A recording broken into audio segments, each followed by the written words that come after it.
Guess who? Hello everybody. This is going to be a workout video, just me working out and videotaping it basically. I'm going to do some voiceover for you guys here, but also some audio in the video where I put on a Bluetooth mic and kind of explain. Right here, I'm kind of just doing the slow hip thrusts, making sure my spine is neutral and follows along my torso, and I'm always looking forward to make sure that my spine is tucked and okay. Over there, what I just did with my fingers was I checked to make sure my ankles were in the right position, to make sure when I fully lock out right there like that, that I'm at a 90-degree angle with my knees. This is a hip thrust. I do try to go slow. I don't go all the way down. I just try to feel it and wiggle it and squeeze it in the ways that make my butt burn the most. So that's what this is right here. Yep, getting pretty tired. And over here is another angle. I added a resistance band. How much weight this resistance band is, I don't know. You can play with moving the resistance band, where you put your toes, where you put your ankles, how wide you put your feet. If you add an abduction in here, where you can get a heavier resistance band. But the most important thing is that you're not letting the weight control you, and that your form is good, and that you keep breathing. That's a really hard part of all of this, and a really hard part of exercising in general. If you don't really think about the movements and you're not really squeezing the muscle, feeling the pull, feeling the pinch, feeling it in the right areas, or the little muscles that you want to feel it in, then feel free to move your legs, move your toes, kind of learn the movement, let your body learn it, and move the resistance band, Let yourself safely play around with your muscles and your joints and all that stuff, Resistance training is important, so just do it within the guides of being safe. Okay, I keep hip thrusting for a little bit longer. Honestly, I hip thrust a lot as somebody who wants their lower body to be big. I do legs 2 to 3 times a week. Kind of depends on how much I'm eating, my macros, how much I'm sleeping, the water I'm getting, everything else, literally everything, how much I'm training.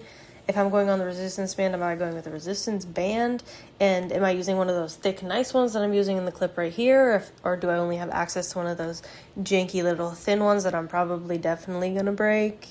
There's a lot of variables that play into a lot of these things that have to do with fitness and wellness, and everybody is different, and we all have these different variables. So figuring out somebody who is your height, your weight helps, but at the end of the day, it is a trial and error that you're going to have to run the scientific method on for yourself. You're going to have to do it yourself, and it is a lot of effort and a lot of energy. But if you want it bad enough, I promise you it's worth it, and you see how much you're capable of. Let it go. Love something, let it go.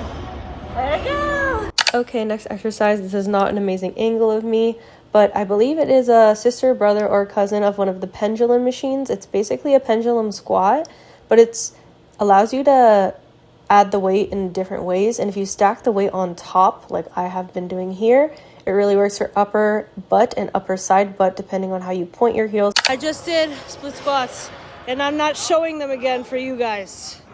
Whew. When you do this part, you want there to be a lot of tension, so you want to step back a little and you want to get a good angle. So like if you do it from this angle and it's not hitting the right part of your ass cheek, this one, then like move over here, move back here, move over here, switch it up. Just go until when you pull all the way back into that motion, you're hitting it right where you want to. Just lean into the movement as much as you can. So step over, and you want your torso to be kind of like horizontal, or like a little bit up here. If you're all the way up here, what the are you doing? You're not doing a kickback. At least not correctly, dude. Okay?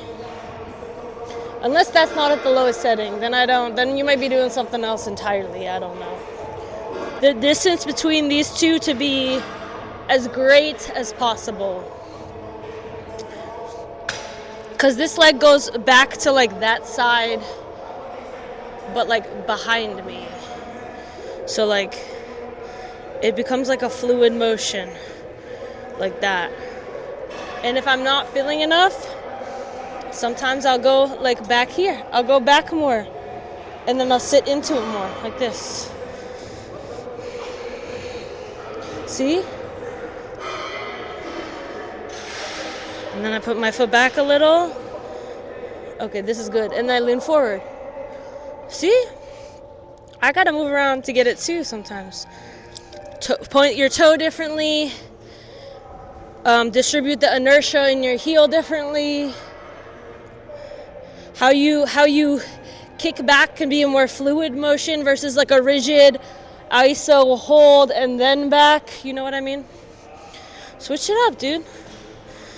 My right is pretty strong, so I'm not gonna do too much extra shit. And it goes straight back.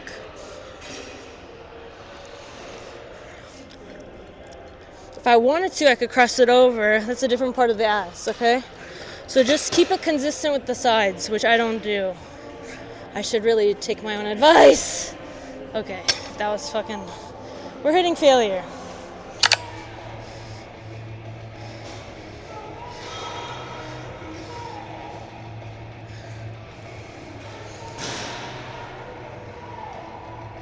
Okay, that's enough. I'm starting to look sexy. Yeah. And really quick to round it out, this is what I had post-workout. I'm showing you how big the rice was. I had a lot of rice. I usually have a lot of carbs after, especially a heavier leg day. It wasn't as heavy as I could have gone, but yeah. I also trekked all the way into the garage. Why do British people say it like that? For a Fairlife protein shake, I know their life isn't fair. Okay. 30 grams of protein, really low on carbs, really low on fat. But I did actually go to the freezer and start prepping, because I'm very protein conscious and ass juiciness conscious, my protein for the next day, which was raw shrimp. And that's the end of the video. Thank you guys for watching. Bye.